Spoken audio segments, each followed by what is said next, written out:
force. In fact, we have a great leader coming. We have the Prime Minister of Pakistan coming, and the Field Marshal, Pakistan Field Marshal is a very great guy, and so is the Prime Minister, both.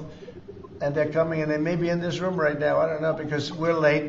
And I said maybe they'd like to join they actually may be somewhere in the beautiful Oval Office. Yeah, please, behind you.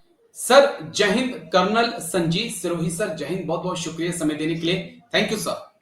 जय हिंद राजेश जी, जय Hind. Thank you sir, आपने समय दिया। Colonel Sanjeev Sirohi sir, Donald Trump और एक बार फिर से मुल्ला मुनीर या कहें फील्ड मार्शल असीम मुनीर की मुलाकात और साथ में शहबाज शरीफ मौजूद, 20 मिनट तक बंद कमरे के अंदर मुलाकात।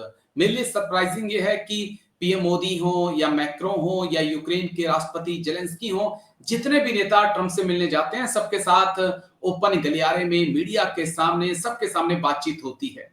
लेकिन पाकिस्तान के प्रधानमंत्री और शहबाज शरीफ के साथ बंद कमरे में गुफ्तगू, क्या खिचड़ी पक रही है सर अमेरिका और पाकिस्तान के बीच? इसे आप थोड़ा डिकोड करिएगा सर, भारत के लिहाज से भी और ईरान के लिहाज से भी। देखिए राजेश जी, इसमें दो चीजें हैं।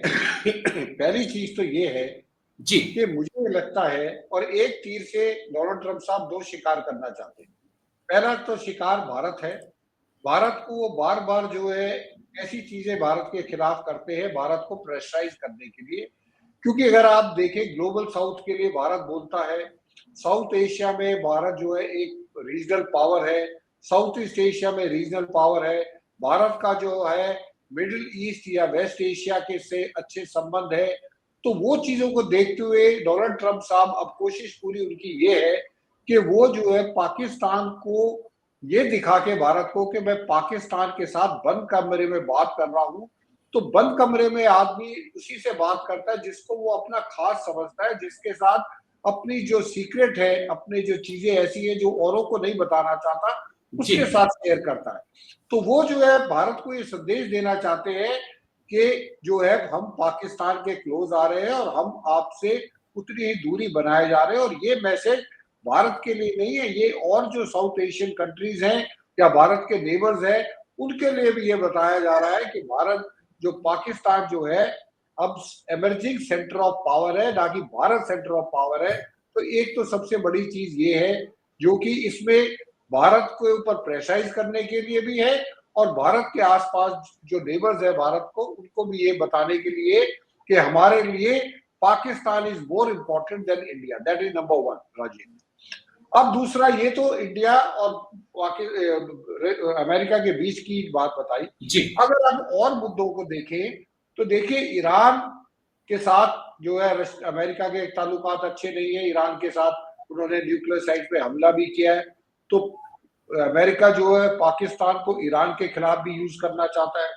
दूसरा, अभी सऊदी अरेबिया और पाकिस्तान के बीच में डिफेंस पैक्ट हुआ है, उसको भी जो है अमेरिका बाकी जो मिडिल ईस्ट की कंट्रीज है उनको भी ये बताना चाहता है कि पाकिस्तान बजाय इसके कि मैं तुमको सिक्योरिटी गारंटी दूं, आने वाले समय में पाकिस्तान मेरा रिप्रेजेंटेटिव होगा जो आपको न्यूक्लियर अम्ब्रेला भी देगा और आपको जो है बूट्स ऑन ग्राउंड भी दे सकता है जरूरत पड़ी तो। ये मिडिल ईस्ट की कंट्री, क्योंकि जब से कतर के ऊपर हमला हुआ है, मिडिल ईस्ट में जितनी कंट्रीज है, चाहे वो सऊदी अरेबिया हो, चाहे कतर हो, बहरीन हो, यूएई हो, उन सबको खतरा है कि कल हो सकता है इजराइल हमारे ऊपर हमला करे। तो खुद ना इन्वॉल्व होके वो चाहता है कि पाकिस्तान इन्वॉल्व हो जाए और पाकिस्तान उनका रिप्रेजेंटेटिव बना के इन सब देशों को सुरक्षा प्रदान करे। तीसरी चीज ये भी हो सकती है कि वो जो है डोनाल्ड ट्रंप साहब एक बिजनेसमैन है। जब कोई भी दो बिजनेसमैन क्लोज डोर मीटिंग करते हैं तो इसका मतलब वो बिजनेस की बात भी कर सकते हैं। और मैं आपको बता रहा हूं, ये मेरी अपनी लाउड थिंकिंग है कि डोनाल्ड ट्रंप साहब जिस हिसाब से चल रहे हैं, बिजनेस में पैसा पाकिस्तानी फौज से भी लगा रहे हैं, पाकिस्तानी गवर्नमेंट से भी लगा रहे हैं, अपने ही लड़के या अपने सन इन लॉ के जो उनमें अपने बिजनेस में, तो मुझे लगता है आने वाले समय में डोनाल्ड ट्रंप साहब के ऊपर मुसीबत आएगी कि ये इम्पीचमेंट इनकी कभी भी हो जाएगी इस बात के ऊपर। तो इसलिए ये भी बातें हो सकती है कि अंदर क्लोज डोर मीटिंग में अपने बिजनेस की भी बात कर रहे हो, पर मुझे लगता है कि जो ज्यादा बड़ा मुद्दा था या वजह थी वो, और बार बार ये कह रहे हैं कि Asim Munir is a great leader. मेरे को नहीं पता उनकी परिभाषा में लीडर कौन होता है। फौज का वो फील्ड मार्शल है तो वो लीडर, फौज में तो जो जनरल है वो जनरल है, वो फौज का पॉलिटिकल पार्टी से थोड़ी है वो। तो डोनाल्ड ट्रंप साहब का कुछ पता नहीं है, लेकिन मेरे को लगता है मेन जो उनका है भारत के ऊपर प्रेशर डालने का है, ताकि भारत जो वो डोनाल्ड ट्रंप चाहते हैं ट्रेड डील करना भारत के साथ, भारत वो ट्रेड डील कर दे। राजेश जी, एक सवाल मैं इसी मुद्दे से जुड़ा हुआ आपसे और समझना चाहूंगा, क्योंकि इतिहास को जब हम देखते हैं तो ये पता चलता है कि जब जब अमेरिका पाकिस्तान साथ आए हैं तब तब एलओसी गर्म हुई है, आईबी गर्म हुई है। इस बार भी कितने चांसेस आप देख रहे हैं, क्योंकि खबरें यहां तक हैं, जो हमारे सोर्सेज हैं वो बता रहे हैं कि कहीं ना कहीं हिमार्स रॉकेट सिस्टम को लेकर और थर्ड एयर डिफेंस सिस्टम को लेकर दोनों के बीच बातचीत चल रही है, क्योंकि रूस S-400 कभी देगा नहीं, इसलिए पाकिस्तान चाह रहा है कि अमेरिका से थर्ड एयर डिफेंस सिस्टम मिल जाए और हिमार्स रॉकेट सिस्टम मिल जाए। तो ऑपरेशन सिंदूर क्योंकि खत्म नहीं हुआ है, एलओसी को क्या गरमाने की भी फिराक है सर एक बार फिर से? बिल्कुल राजेश जी, इसमें कोई दो राय नहीं है। जिस दिन डोनाल्ड ये सऊदी अरेबिया और पाकिस्तान का डिफेंस पैक्ट साइन हुआ था, उसी दिन जो है एलओसी 2 दिन तक गरमाई रही थी। और ये पाकिस्तान को पता है, क्योंकि पाकिस्तान इस स्टेज में है कि वो जो है उसको अब ये लगने लगा है कि अमेरिका उसके साथ है, चाइना उसके साथ ऑलरेडी साथ था, तुर्की ने जो अपना जो है अपनी फ्रेंडशिप उन्होंने ऑपरेशन सिंदूर के दौरान दिखा दी है, उसके बाद जो है बांग्लादेश उनके साथ लगा हुआ है।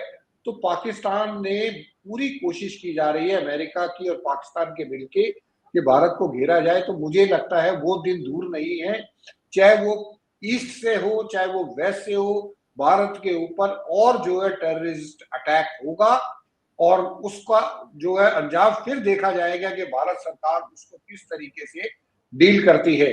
और ये जो है एलओसी और गरमाई जाएगी, क्योंकि जैसा आपने कहा है भारत, क्योंकि वो एक थोता चना बाजे घना है, उसको थोड़ी सी सपोर्ट अमेरिका से मिली, चाइना से ऑलरेडी सपोर्ट है। तो मुझे लगता है आसिम मुनीर, और आसिम मुनीर जब उनको आसिम मुनीर को पता है कि डोनाल्ड ट्रंप के साथ उसकी जो रिलेशनशिप, उसकी जो है रेपो बहुत अच्छी हो गई है, तो मुझे लगता है आसिम मुनीर तो बिना ही सपोर्ट के जो है पहलगाम करा दिया था, अब तो सपोर्ट आ गई है, तो अभी मुझे लगता है कि दोबारा हमको पहलगाम के लिए तैयार रहना चाहिए। Wars. In fact, we have a great leader coming. We have the Prime Minister of Pakistan coming and the Field Marshal. Pakistan Field Marshal is a very great guy, and so is the Prime Minister, both. And they're coming, and they may be in this room right now. I don't know, because we're late. And I said maybe they'd like to join the. They actually may be somewhere in the beautiful Oval Office. Yeah, please, behind you.